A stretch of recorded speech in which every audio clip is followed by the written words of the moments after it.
Once again, class 8th, welcome in our online class. Today, we are going to start chapter number 15, named The Sniper, and written by Liam O. Flestry. ये sniper means sharp shooter यानी कि निशानेबाज। और ये जो story है 1890 के दशक की है, जब आयरलैंड में सिविल वार छिड़ा हुआ था। War has the capacity to turn neighbours against neighbours, brother against brother. The harsh reality of civil war is portrayed by Liam ओ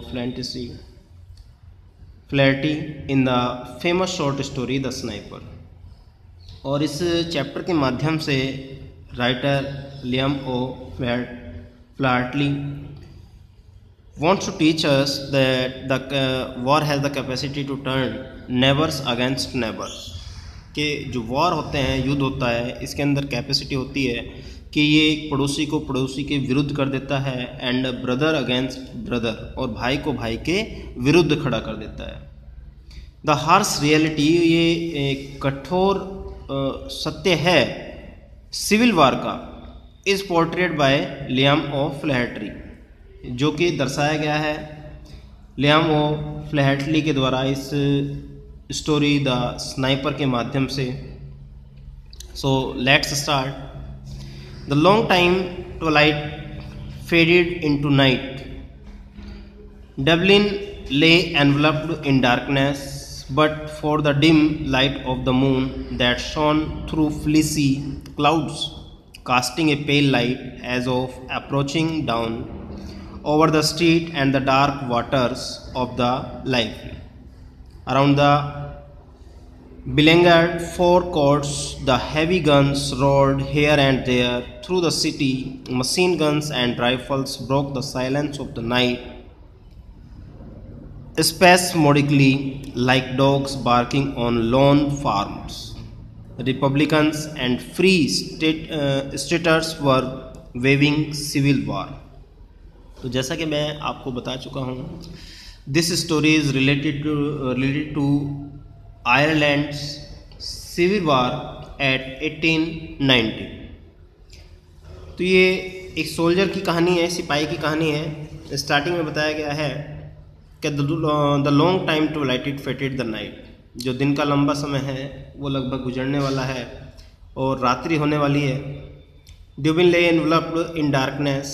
ड्यूबलिन जो कि एक सैनिक है, एनवलप्ड लिपटा हुआ है डार्कनेस में, but for the dim light of the moon that shone through fleecy, लेकिन जो मून लाइट है वो उस पर पड़ रही है एक फ्लिस की तरह। फ्लिस बोलते हैं soft coat, clouds, soft coat of clouds, बादलों के सॉफ्ट कोट की तरह। Casting a pale light of the approaching dawn over the streets and the dark waters of the life. जो चंद्रमा का प्रकाश है वो पड़ रहा है गलियों में और डार्क वाटर्स पर ऑफ द लाइफ, जीवन के। Around the beleaguered Four Courts the heavy guns roared here and there. और इन सब के बावजूद भी वहाँ पर क्या है, जो गन्स की गरजने की आवाज़ें हैं वो इधर उधर से सुनाई दे रही हैं, शहर से आ रही हैं। मशीन्स गन्स की, राइफल्स की जो है वो आवाज़ें हैं, वो आवाज़ें उनको नाइट के जो साइलेंट है, नाइट के साइलेंट्स को तोड़ने का कोशिश कर रही हैं। Like dogs barking on lone farms, Republicans and Free Staters were waging civil Wars.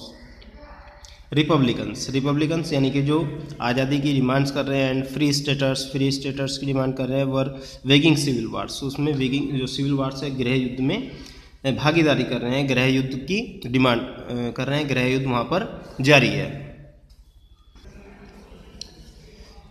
First passage में पूरा डिस्क्रिप्शन दिया गया है वहाँ के युद्ध के बारे में। Now come to next passage. On a rooftop near a Connell Bridge, a Republican sniper lay watching. अब एक रूफ टॉप यानी कि ऊपर की छत पर नियर कॉनेल ब्रिज, कॉलोनल ब्रिज के समीप ए रिपब्लिकन स्नाइपर ले वॉचिंग, लेटा हुआ था अपनी गन्स वगैरह के साथ और देख रहा था।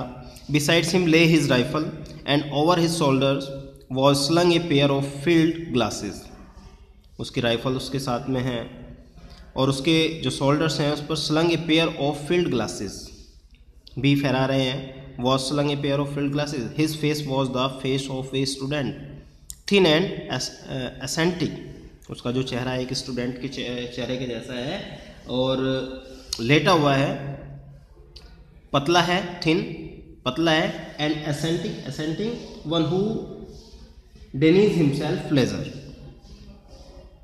दे were deep but his eyes had the cold gleam of the fantastic, लेकिन जो उसकी आंखें हैं, आंखों में उसके एक स्वप्न है, द एंथ्यूज्म यानी कि प्रसन्नता का, the day of a man who is used to looking at death, प्रसन्नता का, the eyes of the man, उस व्यक्ति को देखने का, who is used to looking at death, जो मृत्यु को देख रहा है, देखने का प्रयास कर रहा है। He was eating a sandwich, अब सारे दिन के युद्ध के बाद वो भूखा है, भूख उसको लगी हुई है, इसलिए वो सैंडविच खा रहा है हंग्रीली, भूख के कारण। He had eaten nothing since morning, सुबह से लड़ रहा है, सुबह से कुछ नहीं खाया है, इसलिए वो भूखा था और भूख की वजह से वो सैंडविच खा रहा है। He had been too excited to eat, काफ़ी एक्साइटमेंट था खाने के लिए उसके अंदर। ही फिनिश्ड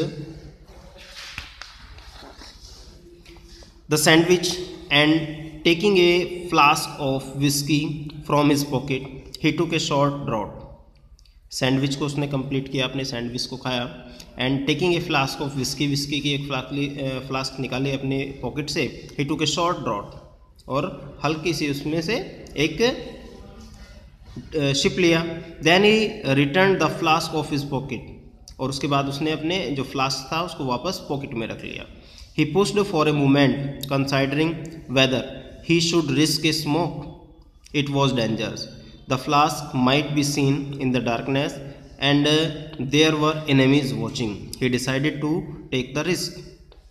अब इसके पश्चात वो चाहता था स्मोक करना, considering whether he should risk a smoke, सोचता है कि स्मोक कर सकता है नहीं कर सकता है, स्मोक करने का रिस्क ले सकता है नहीं ले सकता है, क्योंकि ये खतरनाक हो सकता था। The flash might be seen in the darkness, जो कि जब वो सिगार पिएगा तो जो उसकी फ्लैश उठेगी, फ्लैश उठने से वो जो दूसरे उसके दुश्मन हैं वो अंधेरे में उसको नोटिस कर सकते हैं। एंड देयर वर एनिमीज, शत्रु भी वहीं पर हैं, वॉचिंग उसको देख रहे हैं। He decided to take the risk, लेकिन इस सब के बावजूद भी उसने निश्चय किया कि वो उस रिस्क को लेगा। Placing a cigarette between his lips, he stuck a match, inhaled the smoke hurriedly and put out the light. Almost immediately a bullet flattered itself against the parapet of the roof. The sniper took another whip and put out the cigarette. Then he swore softly and crawled away to the left. अब जैसे ही उसने cigarette को अपने lips में लिया, stuck a match, माचिस जलाया, inhaled the smoke hurriedly and put out the light, cigarette में किस लगाया और लाइट को बुझाया। Almost immediately a bullet flattened itself against the parapet of the roof, तुरंत एक बुलेट आती है और बिल्कुल उसके समीप आकर टकराती है। The sniper took another whiff and put out, और उसने बड़ी जल्दी के साथ एक और सिगरेट का कस लगाया और तुरंत उसको बुझा दिया। Then he swore softly and crawled away to the left, और उसके बाद वो धीरे से वहीं लेफ्ट साइड की ओर खिसक गया। क्रावल्ड यानी कि रेंग कर। Quickly he raised himself and peered over the parapet, there was a flash and a bullet whizzed over his head, he dropped immediately, he had seen the flash, it came from the opposite side of the street. अब उसने बड़ी ही कॉस्टलेसली मतलब बड़ी ही उत्सुकता के साथ ही raised himself, अपने आप को थोड़ा खड़ा किया, and peered over the parapet, जो पैरापेट था झांकने का वो था, वहाँ से झांक कर देखा उसने। There was a flash and a bullet whizzed over his head, अपने सिर के ऊपर देखता है, वहाँ पर एक फ्लैश पड़ रही थी उस पर, और वहीं से बुलेट आ रही थी जो कि उसके सिर के बिल्कुल नज़दीक से होकर गुजरी। ही ड्रॉप्ड इमिडिएटली, वो तुरंत नीचे हो जाता है। He had seen the flash, उसने फ्लैश को देखा। It came from the opposite side of the street, और ये जो फ्लैश थी ये स्ट्रीट के दूसरी साइड से आ रहा था। बेटे आज का पैसेज हम यहीं तक लेंगे, चैप्टर लंबा है, हाँ चैप्टर काफ़ी लेंथी है, तो इसलिए आज अपने चैप्टर को यहीं पर विराम देंगे। उसके बाद नेक्स्ट वीडियो में हम अगले अपने चैप्टर को कंटिन्यू करेंगे।